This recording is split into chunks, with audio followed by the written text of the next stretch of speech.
Alors, un dernier tuto pour l'utilisation du Drive. Donc j'espère que avec ça, tout le monde va réussir à l'utiliser.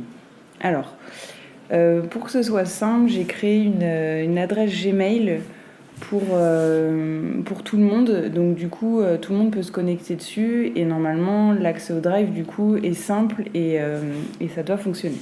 Donc, vous allez sur Gmail. Que vous ayez un compte ou non, donc là il se trouve qu'on a des comptes, mais quoi qu'il arrive, vous utilisez un autre compte. Donc vous allez utiliser Piano l'huisserie. Ensuite, vous rentrez l'huisserie comme mot de passe, sans oublier le L et le H en majuscule. Et vous arrivez donc sur une boîte mail qui est vide. Donc le contenu, on s'en fiche. Nous, ce qui nous intéresse, c'est le Drive. Donc bien sûr, cette boîte mail, elle ne sert pas à envoyer des choses dessus, parce que moi, je ne vais jamais la consulter, celle-là.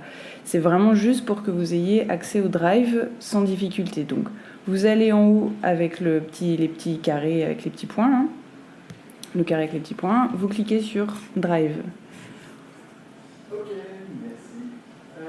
Pour la vidéo, voilà, vous arrivez sur ce Drive. Alors, les dernières vidéos, c'est toutes celles qui ont été postées en dernier. Donc, ce qu'il faut faire, c'est aller à gauche sur Partager avec moi.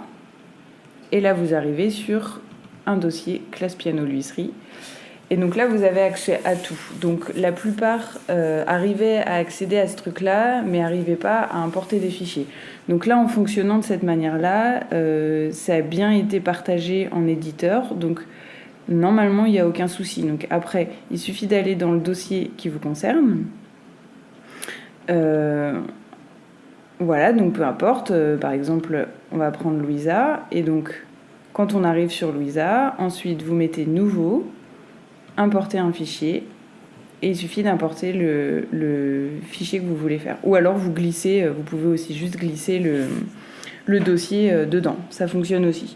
Voilà, et donc à partir d'ici, après, en mettant clic droit sur la vidéo, vous pouvez aussi la renommer, vous pouvez la déplacer à un autre endroit si par exemple vous l'avez mis dans le mauvais dossier.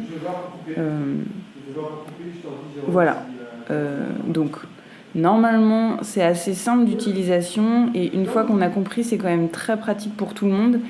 Et aussi pour moi, parce que du coup, je reçois pas mal de vidéos et quand elles sont jamais envoyées au même endroit, c'est pas facile de m'y retrouver. Voilà. Alors que quand tout est mis dans le dossier, c'est simple et voilà, il suffit d'y retourner régulièrement et ça marche bien. Donc voilà, j'espère que ça sera bon pour tout le monde.